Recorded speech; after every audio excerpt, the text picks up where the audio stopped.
et bienvenue sur la chaîne de Green Spider. Donc aujourd'hui c'est une vidéo sur le principe de l'EDC, donc l'Everyday Carry. Beaucoup de questions sont revenues à la fois sur la page de Facebook, notamment en message privé, mais également beaucoup en message privé sur YouTube, de façon à ce que je vous repropose une nouvelle fois un ultime EDC sur le principe principalement urbain, puisque l'EDC s'entend bien sûr à porter sur soi en permanence. On pourrait d'ailleurs l'appeler le PSP, porté sur soi en permanence de façon française.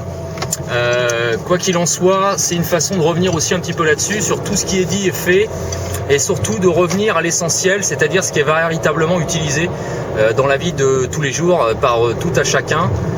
Donc c'est vraiment sans triche, c'est une façon aussi de vous montrer que c'est pas parce qu'on aime le matériel, que l'on aime bien avoir pas mal d'items et de choses comme ça, qu'on n'est pas à la recherche de quelque chose d'assez minimaliste et en tout cas de véritablement efficace.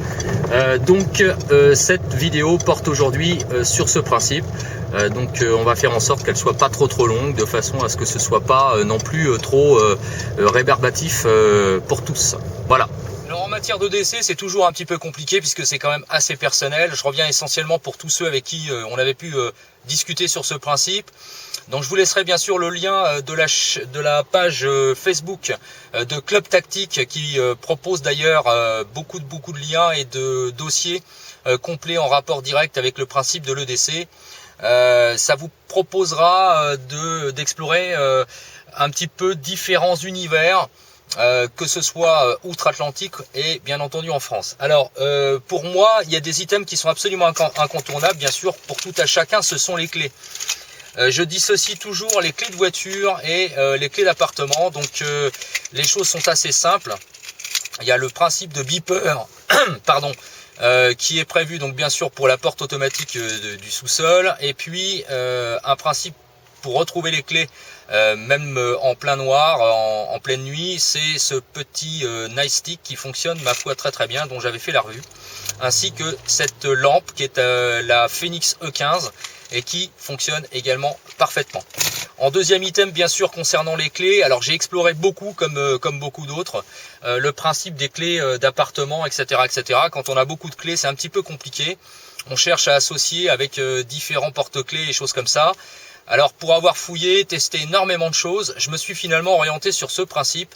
Alors c'est purement artisanal, bien entendu, c'est un principe de condenser les clés dans un seul et unique système, voilà, à ouverture.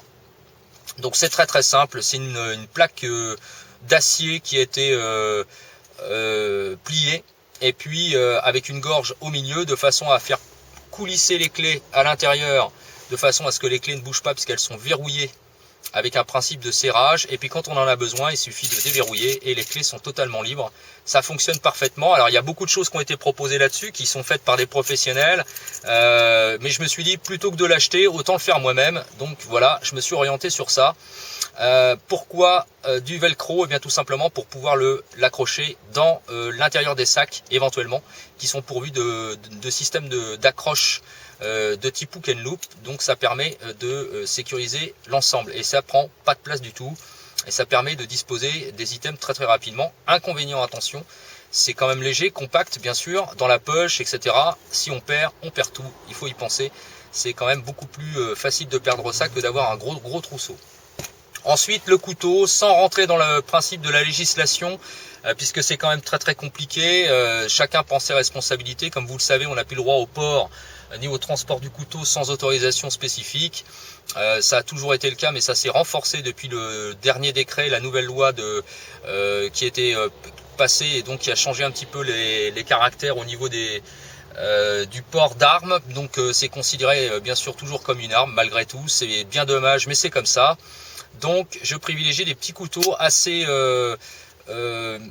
on va dire presque minimalistes. Pour moi ça reste les Spyderco. Alors pourquoi? Parce que c'est fiable, ça coupe très bien, ça se range sans problème, on peut mettre ça dans la poche à l'intérieur, bref, c'est vraiment l'idéal. Et comme on a besoin de ça de façon ponctuelle, juste pour ouvrir un ou deux colis, les choses comme ça, eh bien c'est pour moi dans le gabarit des Endura, et en particulier dans les Endura 4 par exemple. Donc j'en ai plusieurs modèles, dont celui-ci, avec qui j'avais fait un petit échange avec Tactical Speeder. Petit clin d'œil à lui. Ensuite, le téléphone portable, donc j'en avais déjà parlé, pour moi c'est toujours le Crosscall, toujours très efficace, après bon nombre d'utilisations, de tests qui ont été faits. Alors certes, ce n'est pas un smartphone, mais pour moi, comme je l'ai toujours dit, c'est une question d'être appelé, de pouvoir appeler, envoyer et recevoir des SMS, rien de plus, pas besoin de connexion internet, de choses comme ça, etc. Donc c'est vraiment pour moi l'idéal. Par ailleurs, dessus, eh bien, il y a une toute petite, un système d'éclairage éventuellement ponctuel qui peut servir au cas où.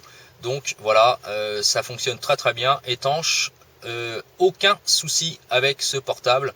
Et pour ceux qui se posaient la petite question au niveau de la membrane, qui était au niveau du principe d'écouteur, il y a certains qui m'ont posé la question est-ce que c'était vraiment fiable et tout, parce qu'il y avait eu des choses qui avaient été écrites ici ou là sur certains forums comme c'était défaillant. La nouvelle version, donc la version V2, fonctionne très bien, ça a été revu à la hausse au niveau de la protection de la membrane, donc voilà, pas d'inquiétude à avoir, je peux vous l'assurer puisque je l'ai quand même vraiment testé dans de très mauvaises conditions, il n'y a aucun souci. Voilà, donc ça c'est pour le téléphone. Et en ce qui concerne donc ranger les cartes de crédit, les choses comme ça, j'ai opté pour ça. Alors là également, un petit échange qu'on avait fait avec mon ami Tactical Speeder, donc c'est le modèle Hazard 4. Alors pourquoi? Parce que c'est extrêmement compact. Le velcro, c'est une folie, il n'y a pas d'autre mot. Et puis on a vraiment l'essentiel sur soi, sans chichi, sans problème, et ce qui permet également d'avoir du liquide à l'intérieur. Donc on met tout dedans, c'est compact, ça prend pas de place, et puis on peut loger ça dans les poches sans aucun souci. Voilà ce qui pour moi constitue l'EDC, rien de plus, rien de moins. Et éventuellement, ponctuellement, bien sûr, alors ça j'entends, c'est l'EDC sur moi en permanence tous les jours. C'est bien le caractère de l'EDC. En ce qui concerne l'emport, il m'arrive bien sûr ponctuellement d'avoir des systèmes d'emport. Le dernier point, bien sûr, c'est la lampe. Alors pour moi, c'est une Phoenix, donc ça c'est le modèle LD12 qui fonctionne extrêmement bien également. Alors il y a trois modes principalement, dont également le mode stroboscopique qui est variable, donc qui donne des intensités variables, ce qui évite aux yeux de s'habituer au principe de luminosité. Ça peut éventuellement ponctuellement servir d'impact tool, c'est totalement légal bien sûr au port. Ça utilise une seule et unique pile LR06, extrêmement fiable, 97 heures d'autonomie avec la fonction éclairage minimum, à savoir 9 lumens, donc c'est extrêmement fiable, y compris d'ailleurs sur le bouton de sélection des différents modes. Donc c'est vraiment le top, en tout cas pour moi. J'ai quand même beaucoup de lampes, ça fait partie d'une de mes lampes favorites. Voilà, voilà pour l'éclairage. Pour le reste, ponctuellement, on utilisera bien sûr un système d'emport, un sac, n'importe quoi. Il y a plein de choses qu'on peut utiliser. Et puis il va y avoir des principes d'ajout. Donc bien sûr comme ceci, des micro pocket organizer assez complets avec principalement des items en backup, donc qui vont servir en secours au cas où. Mais c'est pas vraiment l'EDC. L'EDC c'est ce que je vous ai montré. Tout le reste ça peut rester à la maison, c'est accessoire. Le principal c'est d'avoir ça. J'oubliais papier d'identité, CNI et puis permis de conduire, carte grise, etc. C'est sur moi en permanence dans un petit plastique, donc c'est pas la peine que je vous montre ça. Tout simplement pour garantir au niveau de l'étanchéité, avoir ça de façon permanente, toujours avoir ces papiers d'identité sur soi, quelles que soient les conditions. C'est une règle absolue de sécurité.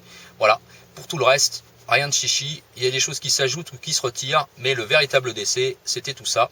Donc c'était juste pour revenir avec vous sur ce principe. Voilà, comme toujours, si vous avez des questions, n'hésitez pas, c'est par message privé. Je vous dis à très bientôt pour une prochaine vidéo. Et d'ici là, portez-vous bien et carpe diem. Salut!